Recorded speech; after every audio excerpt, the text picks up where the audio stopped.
An interesting thing they found in a study was how critical women are about themselves as compared to men about themselves. In the studies, they found that if a woman looks in the mirror and looks at herself, she's going to find a series of negative events or negative aspects of her before she finds one thing positive.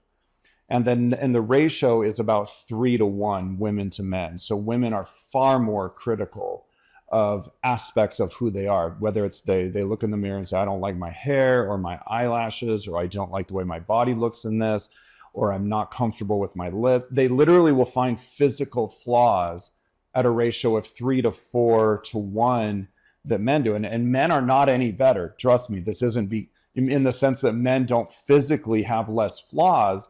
So one of the tips that I would recommend is that if you're trying to make changes and you're trying to find ways to implement a change in your life, whether it's about weight or sleep or your anxiety, one of my first suggestions is look at what you do in your social media presence. What do you do that is actually going to be uplifting in it versus how much of that is critical and self-harming?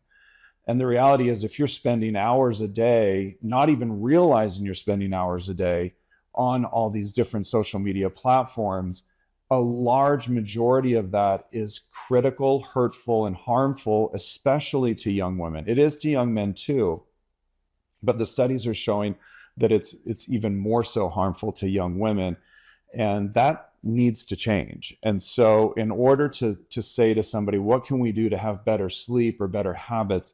Sometimes those are harder to change. Though something that is controllable, though, is their way that they look at themselves through social media. What am I doing with those minutes every single day that I could be using them in some other way?